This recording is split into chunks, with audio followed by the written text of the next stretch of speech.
پاکستان اور دنیا بھر میں لاکھوں دیکھنے اور سننے والوں کو ارشد شریف کا سلام۔ ناظرین، وزیر اعظم پاکستان نے آج ورلڈ اکنامک فورم سے خطاب کرتے ہوئے کہا کہ پاکستان میں 2.5 کروڑ لوگ ایسے ہیں جو یومیہ اجرت کرتے ہیں، ڈیلی ویجرز ہیں، اور 2.5 کروڑ لوگوں کا مطلب ہے کہ 2.5 کروڑ خاندان متاثر ہوئے ہیں لاک ڈاؤن کی وجہ سے، اور بڑے مشکل فیصلے ہیں جو اس حکومت نے کیے۔ ساتھ ساتھ انہوں نے پوری دنیا کو جو کرونا وائرس ہے اس سے نمٹنے کے لیے زیادہ رابطوں پہ بھی زور دیا، ساتھ اپنی اسٹریٹجی بتائی کہ پاکستان میں کس طرح سے اقدامات لیے جا رہے ہیں اور پاکستان کا کیس باقی جو ویسٹرن ممالک ہیں ان سے کس طرح سے مختلف ہے۔ ساتھ ساتھ ناظرین، آج کی جو بڑی خبر ہے اس حوالے سے اطلاعات یہ ہیں کہ chief of the army staff general Qamar Bajwa, D G ISI lieutenant Faiz Hamid, foreign minister Shah Mahmood Qureshi, minister for planning Asad Umar, special assistant to the prime minister on accountability and state minister for interior barrister Shahzad Akbar sahib, ان سب کی ملاقات ہوئی آج، اور اس ملاقات کے بعد ہمیں یہ خبریں ملیں۔ ملاقات میں تو یہ بتایا گیا کہ قومی امور اور قومی سلامتی کے معاملات ڈسکس ہوئے، کرونا کے حوالے سے بھی معاملات زیر بحث آئے، لیکن اس کے بعد ہمیں ایک اور خبر ملی کہ کل کابینہ کا ایک خصوصی اجلاس بلایا گیا ہے۔ اب یہ خصوصی اجلاس کس وجہ سے بلایا گیا ہے، اس حوالے سے اطلاعات یہ آ رہی ہیں کہ جو چینی اسکینڈل کے حوالے سے فورنزک آرڈر دیا گیا تھا وہ رپورٹ غالباً تیار ہوگی اور کل کابینہ کے خصوصی اجلاس میں وہ رپورٹ پیش کی جائے گی۔ اس رپورٹ میں کے حوالے سے بہت سے سوالات آ رہے ہیں، اور جو سب سے ایک فنڈامنٹل کویسچن ہے کہ جناب سبسڈی دینے کا فیصلہ کس حوالے سے کیا گیا، کیوں کیا گیا، صرف پنجاب حکومت نے سبسڈی کیوں دی، باقی صوبوں نے اس حوالے سے سبسڈی کیوں نہیں دی، سبسڈی بنتی بھی تھی یا نہیں بنتی تھی، اور خاص طور پہ جب روپے کا اتنی ڈی ویلیویشن ہو گئی، ڈالر اتنا چڑھ گیا، 160 166 تک چلا گیا ڈالر، تو اس وقت کیا سبسڈی دینے کی اتنی ضرورت بنتی تھی، نہیں بنتی تھی؟ یہ والے سوالات ہیں جو کہ دیکھنا ہے کہ چینی اسکینڈل کی جب رپورٹ سامنے آتی ہے تو اس میں اس کا ذکر آتا ہے کہ نہیں۔ ساتھ ساتھ ناظرین کچھ بات کریں گے اسلام آباد کے معاملات پہ۔ وفاقی حکومت نے، کابینہ نے اسلام آباد کے میئر شیخ انصر کو ہٹا دیا۔ کچھ تعیناتیوں کے بھی معاملات ہیں کہ کس طرح سے بیوروکریسی میں تعیناتیاں کی جاتی ہیں، اور اسلام آباد ہائی کورٹ کے آرڈرز اور اسٹرکٹ آبزرویشنز کے باوجود ایک بیوروکریٹ علی سفیان کا نام آ رہا ہے کہ جی ان کو کس طرح لگایا گیا، تو اس حوالے سے اسٹیبلشمنٹ ڈویژن کا کیا موقف ہے، معاملہ کیا ہے، یہ بھی بات کریں گے۔ میں اپنے پینلسٹ کا آپ سے تعارف کروا دوں۔ اسلام آباد اسٹوڈیوز میں ہمارے ساتھ موجود ہیں وفاقی وزیر بحری امور علی زیدی صاحب، بہت شکریہ پروگرام میں شرکت کرنے کا۔ آپ نے ٹھیک نام لیا، میرا نہیں، وزارت کا۔ اور ایک بندہ سیکھتا رہتا ہے نا اسے۔ اور ساتھ ہی ہمیں جوائن کر رہے ہیں رانا ثناء اللہ صاحب، پاکستان مسلم لیگ نواز کے سینئر رہنما، سابق صوبائی وزیر قانون۔ بہت شکریہ آپ دونوں کا پروگرام میں شرکت کرنے کا۔ ناظرین، ورلڈ اکنامک فورم میں جو وزیر اعظم نے بات کی، کیا کہا وزیر اعظم نے، آئیے سنتے ہیں۔ In Pakistan we have 25 million workers who are either daily wages or get paid weekly or are self-employed. So when we locked down like the whole of the world to stop the spread of the virus, all these people became unemployed. And when you're talking about 25 million workers, you're talking about 25 million families. And actually it has affected round about almost 120-150 million people.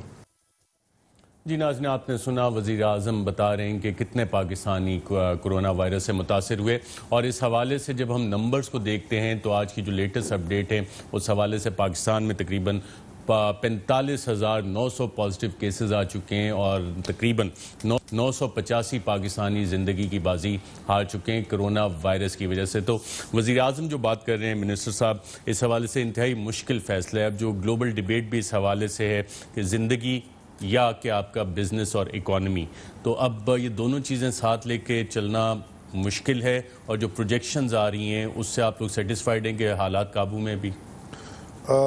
دیکھیں ارشد، جو وزیر اعظم بات کر رہے ہیں وہ خالی وزیر اعظم نہیں، باقی دنیا میں جو ایکسپرٹس ہیں اور بہت ساری میرے خیال میں یونائٹڈ نیشنز کی بھی کوئی باڈی، بہت ساری انٹرنیشنل باڈیز نے بھی یہ بات کی ہے کہ تھرڈ ورلڈ کنٹریز کے لیے یہ لاک ڈاؤن جو ہے یہ الٹا ڈیمیجنگ ہو جائے گا۔ آپ کا سوال بڑا انٹرسٹنگ ہے کہ اکانومی بچائیں کہ بیماری سے بچائیں۔ ایکچولی سوال یہ ہے کہ بیماری سے بچائیں اور ساتھ ساتھ بھوک سے مرنے سے بھی بچائیں، کیونکہ ہمارے ملک میں جو فگرز یہ پی ایم صاحب نے وہ ٹھیک ہیں، ڈیلی ویجز کا تو تباہ ہو گیا ہے حال، وہ تو ٹھیک ہے 12,000 روپے دیے، میں بھی رپورٹ دیکھ رہا تھا کہ 107 ارب روپے so far has been distributed between 88 lakh, سمجھو 88.5 لاکھ خاندانوں کے کو بٹے ہیں پیسے جو دیے گئے ہیں ساس پروگرام کے تحت. لیکن جو لانگ ٹرم افیکٹ ہے اس کا, ایک تو امیڈیٹ افیکٹ ہے, چلے تھوڑا بہت بریک مل گیا, لیکن لانگ ٹرم افیکٹ یہ گورنمنٹ تو کانسٹنٹلی پیسہ پرنٹ کر کے تو نہیں ایسے دے سکتی. تو ہم نے اکانومی کا پہیہ تو چلانا ہے. ایک یہ ڈر ہے, دوسرا رائٹس کا بھی ڈر ہے. پبلک آرڈر بھی مینٹین آپ نے کرنا ہے, بیکاز جہاں خاص طور پہ رورل ایریاز میں, اور کئی شہروں کے اندر بھی رورل ایریاز ہیں, مانے کراچی جیسا بڑا شہر ہے, اس میں آدھی پاپولیشن رہتی ہے سورٹ آف پلانڈ آبادیوں میں, بعد میں وہ لیز کر کے کچی آبادیوں کا الگ بن جاتا ہے. لیکن وہ ہیں تو سارے کے سارے ڈیلی ویج ورکرز, اور وہ کسی کے گھر میں اگر کھانا نہیں ہے, دودھ لینا ہے بچے کا, وہ تو نکلے گا دکان توڑے گا.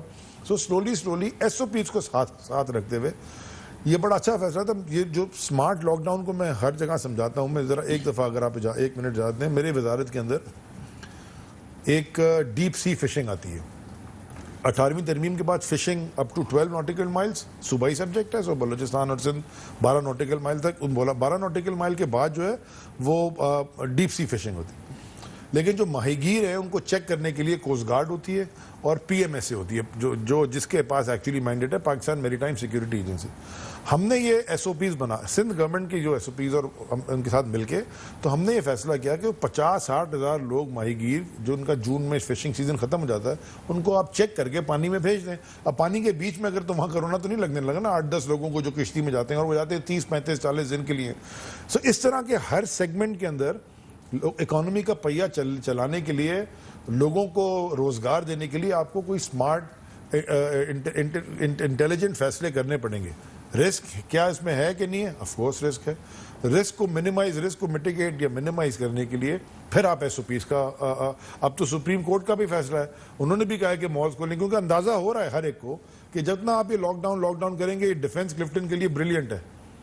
کیونکہ وہاں بڑے بڑے گھروں کے اندر یا اسلام آباد میں یا جو بھی ایسے علاقے ہیں جہاں 1000 گز میں 3 آدمی 5 آدمی رہتے ہیں, تو وہ, لیکن جو کچی آبادی میں 1000 گز میں 150 آدمی رہ رہا ہوتا ہے, تو وہ ایک کمرے میں 7-8 آدمی رہ رہے ہیں, اس میں سے ایک بھی باہر جا کے لے آئے تو ساروں کو لگنا ہے. سو آپ نے وفاقی وزیر صاحب کو سنا, وزیر اعظم کو بھی سنا, اس حوالے سے جو حکومتی اسٹریٹجی ہے اس کو تو اب آپ سپورٹ کریں گے کہ جناب جو بھی اسمارٹ لاک ڈاؤن کی طرف حکومت گئی ہے پھر وہ بھی ہٹا لیا گیا ہے, اور جو اس وقت کرونا سے نمٹنے کے اقدامات ہیں وہ سارے کے سارے, اور آپ نے سنا وزیر صاحب نے بتایا 107 ارب روپیہ 88 لاکھ لوگوں کو ڈسٹریبیوٹ بھی کر چکے ہیں, اور حکومت کیا کر سکتی ہے اس پہ؟ دیکھیں, یہ 106 ارب روپیہ 88 لاکھ لوگوں میں جو تقسیم کیا ہے, ہمیں تو وہ 88 لاکھ روز نظر نہیں آ رہا ہے. وہ پتہ نہیں ان کو انہوں نے سلیمانی ٹوپی پہنائی ہوئی ہے کہ وہ لوگ جو ہیں وہ پیسے لے کے تو وہ غائب ہو جاتے ہیں. ہمیں تو یہاں, میں فیصل آباد کی حد تک یا اپنے حلقے کی حد تک کم از کم جانتا ہوں, کیونکہ ان دنوں میں آپ کی جو موومنٹ ہے وہ یعنی قدرے ریسٹرکٹڈ ہے. مجھے تو یہاں پہ کوئی بندہ نہیں نظر آیا جو کہے کہ جی مجھے پیسے ملے ہیں یا فلاں کو پیسے ملے ہیں. انہوں نے یہ دیے ہیں 106 ارب, وہ جو انہوں نے اس کی رپورٹ سپریم کورٹ میں دی ہے, سپریم کورٹ میں ڈس سیٹسفیکشن کا اظہار کیا ہے. انہوں نے بھی کہا ہے کہ غیر معیاری مال آپ منگوا رہے ہیں, 10 روپے کی چیز منگوا کے اس کا 1000 روپے جو ہے وہ آپ بکس میں نوٹ کر رہے ہیں, اور نکمہ مال جو ہے وہ لوگوں میں آپ تقسیم کر رہے ہیں. اسی طرح سے کل کی بات ہے, کل ایک افطار پارٹی میں وہاں پہ گیا تھا, وہاں پہ چند لوگ تھے, اتفاق سے وہاں پہ حسن نثار صاحب تھے. انہوں نے مجھے بتایا کہ یہ ایکسپو سینٹر میں جو انہوں نے کوارنٹائن سینٹر قائم کیا ہوا ہے, وہاں پہ حال یہ ہے کہ لوگ وہاں پہ جن کو یہ لاتے ہیں وہ وہاں کے حالات سے بدزن ہو کے بھاگ جاتے ہیں. یعنی وہاں پہ یعنی اس قسم کا یعنی وہ وہاں پہ نظام ہے کہ نہ وہاں پہ کوئی بیڈ, نہ وہاں پہ کوئی جو ہے وہ واش روم کا انتظام. اور یہ پرائم منسٹر صاحب خود غالباً گئے تھے وہاں پہ اس کا افتتاح کرنے کے لیے. اس کے اوپر وہ بتا رہے تھے کہ میں نے ریکارڈ حاصل کیا ہے 90 کروڑ روپے خرچ ہو گیا اس کے اوپر. یعنی یہ حالت ہے, اس طرح سے جو ہے وہ وسائل کو لوٹا جا رہا ہے.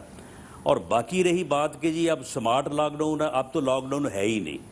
سمارٹ لاک ڈاؤن اگر اس کو کہتے ہیں تو پھر لاک ڈاؤن کس کو کہتے ہیں, اور پھر جو ہے وہ نان لاک ڈاؤن کس کو کہتے ہیں؟ اس وقت بالکل پورا شہر, پوری آبادیاں, ہر چیز اوپن ہے, کوئی فرق نہیں ہے اس میں. Lockdown, non lockdown میں اور سمارٹ لاک ڈاؤن میں. لیکن معاملہ یہ ہے، زیدی صاحب یہ فرما رہے تھے، زیدی صاحب کو میں نے سنا ہے اس سے پہلے بھی انہوں نے کراچی میں بھی 1-2 پریس کانفرنسز کی تھی، انہوں نے لاک ڈاؤن کی مخالفت کی تھی اور ان کا یہ موقف تھا کہ لاک ڈاؤن کی وجہ سے جو ہے یہ بربادی ہو گئی ہے، لوگ بے روزگار ہو گئے ہیں، لوگوں کی اکنامک جو ہے وہ تباہ ہو گئی ہے، لوگوں کی اکانومی. یہ بات میں بھی کسی حد تک تسلیم کرتا ہوں کہ یہ بات درست ہے. یہ لاک ڈاؤن اگر کرنا بھی تھا تو یہ کوئی 1 ہفتہ یا 2 ہفتے سے زیادہ نہیں ہونا چاہیے تھا. یہ ہمارا معاشرہ اس سے زیادہ کا جھٹکا برداشت نہیں کر سکتا. یہ 6 ہفتے کا لاک ڈاؤن جو ہے اس نے تباہ کر دی ہر چیز. لیکن مجھے یہ بتایا جائے کہ سندھ میں جو ہے وہ تو زیدی صاحب جانے اور مراد علی شاہ صاحب جانے، یہ پنجاب میں لاک ڈاؤن کس نے کیا ہے؟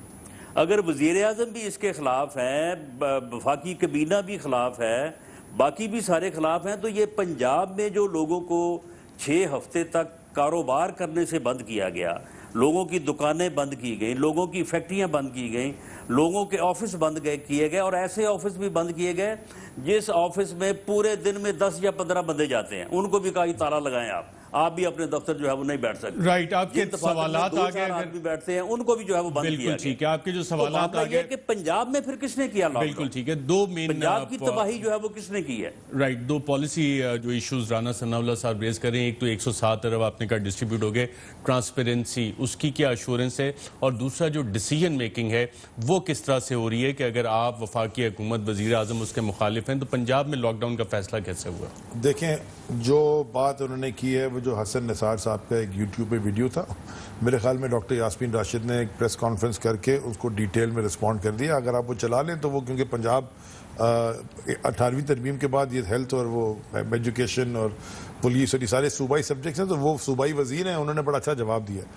جہاں تک انہوں نے بات کی کہ پیسے کس کو ملے، میرے خیال میں تو یہ اللہ کا شکر ہے اس طبقے سے نہیں ہے، ان کو تو نہیں پتا ہوگا کہ کون لوگ رہتے ہیں. میں خود اب کراچی کے اندر 6 دفعہ ڈفرینٹ احساس سینٹرز گیا، اور میں نے ہر احساس سینٹر کے سامنے پریس کانفرنس بھی کی، اور سارے پاکستان کے چینل میں انکلوڈنگ ARY ساری پریس کانفرنس کور بھی کی اور دکھایا بھی.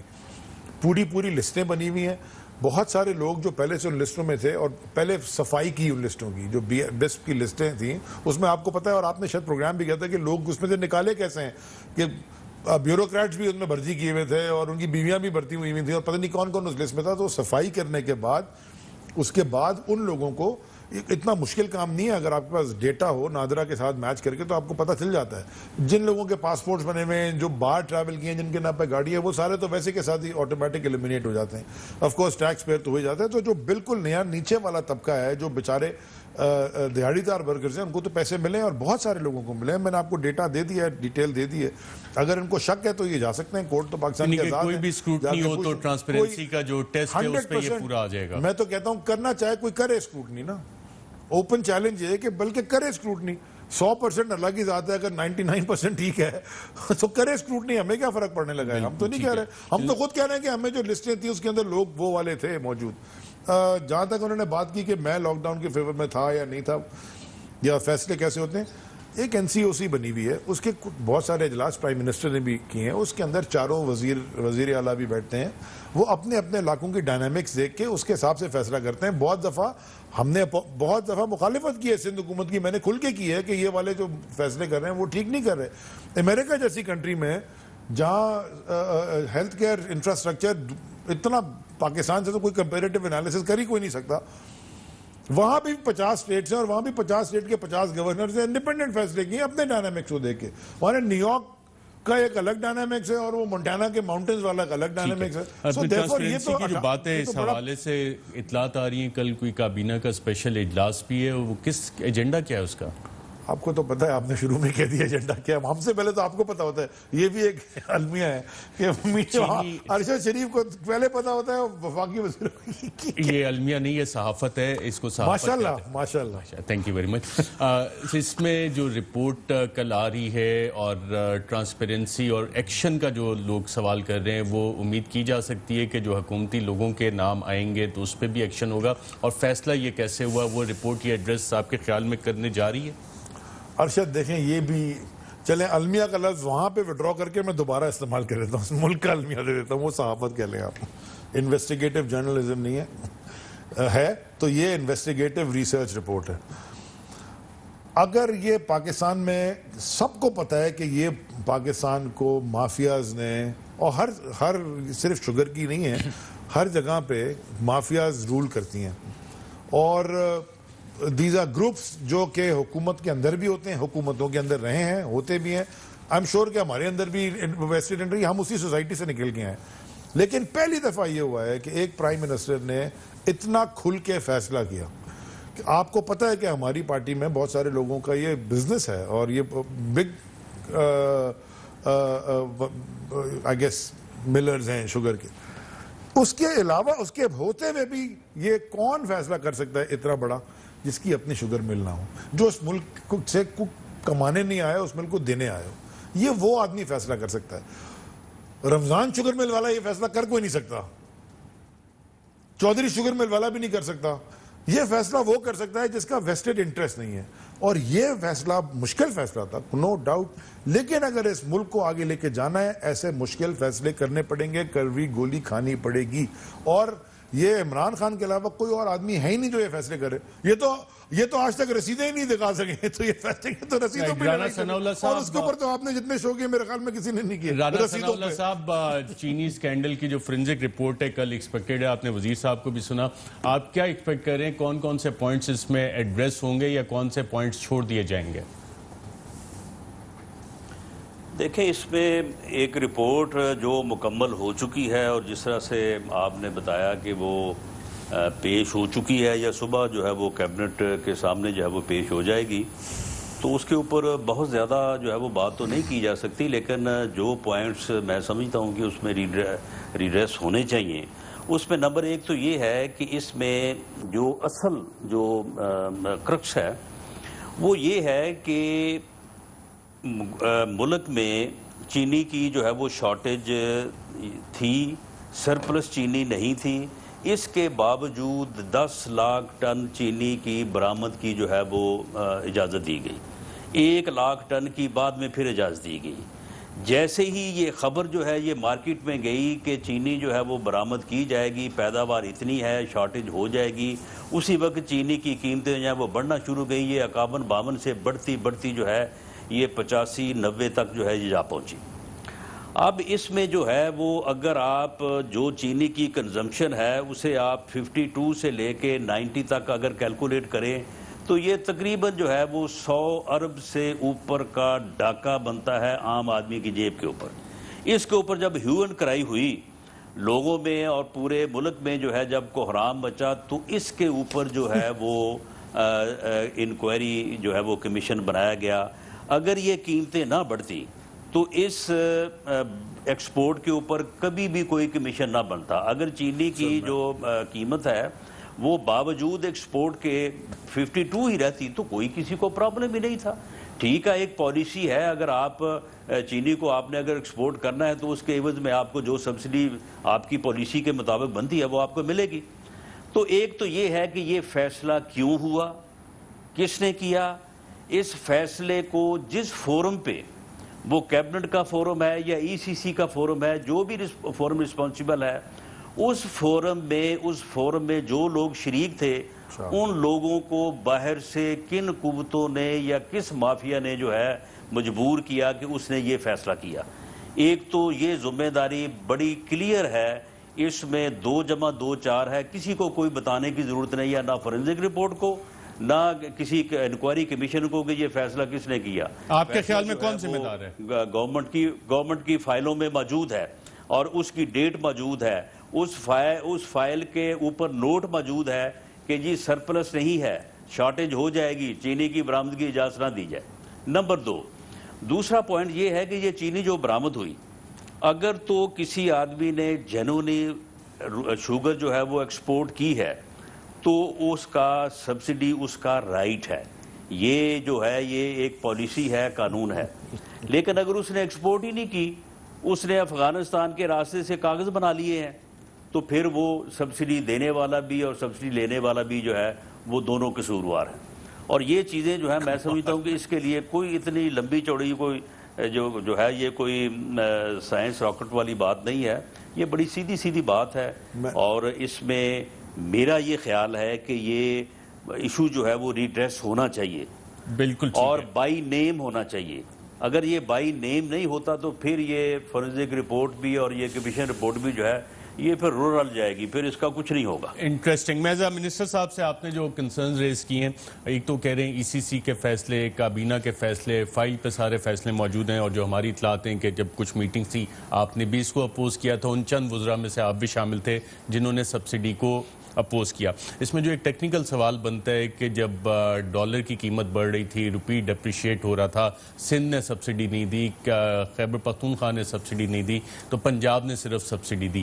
فیصلہ کرنے والے کون ہیں اور کیا ان پہ سیاسی اثر و رسوخ استعمال ہوا, جو رانا ثناء اللہ صاحب سوال اٹھا رہے ہیں؟ ارشد, یہ کیا زندگی میں یا پاکستان کی ہسٹری میں پہلی دفعہ چینی کی قیمت اوپر گئی تھی؟ مشرف کے زمانے میں گئی, پیپلز پارٹی کے زمانے میں گئی, ان کے زمانے میں گئی, کبھی کسی نے انکوائری کرائی؟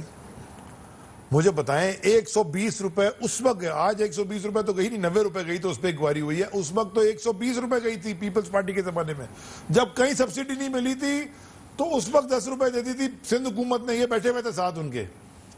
اگر یہ پوری رپورٹ پرائم منسٹر صاحب نے پبلش نہیں کھولنی تھی تو پہلی رپورٹ کیوں پبلش کی؟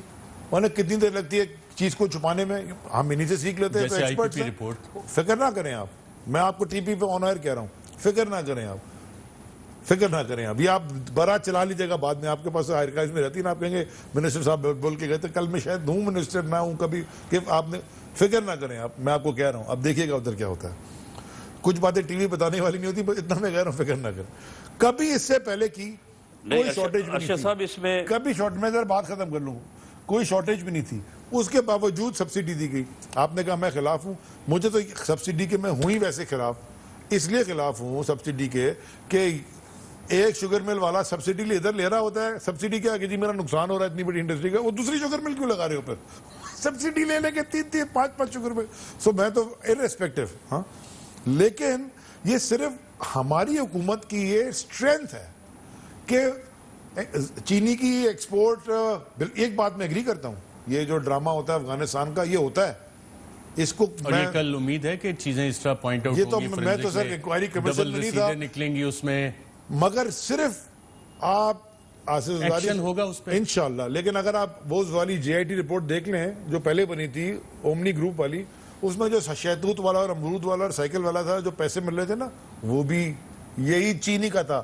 چینی کا دھندا کیش پہ ہوتا سارا بے نامی ہے, اور یہ پورا بے نامی. یہ جو رپورٹ ہے جو آپ نے شہزاد اکبر کے ساتھ شو کی ہے, میں اتفاق سے جاتے لے آیا, جو بے نامی نام کے اکاؤنٹ ہیں, 18,000 روپے والی تنخواہ کے پاس 450 ملین روپے نکلنے جا رہے ہیں, یہ وہی دھندا ہے سارا کالے کا. It's a same thing. یہ سارا مافیا انشاءاللہ کل ایکسپوز ہوگا, ارریسپیکٹو آف پارٹی لائنز. اس ملک کے ساتھ جس نے غدر کیا ہے اس کے ساتھ اب غدر ہوگا اور ایکشن بھی ہوگا. جی ثناء اللہ صاحب, آپ کچھ کہنا چاہ رہے تھے؟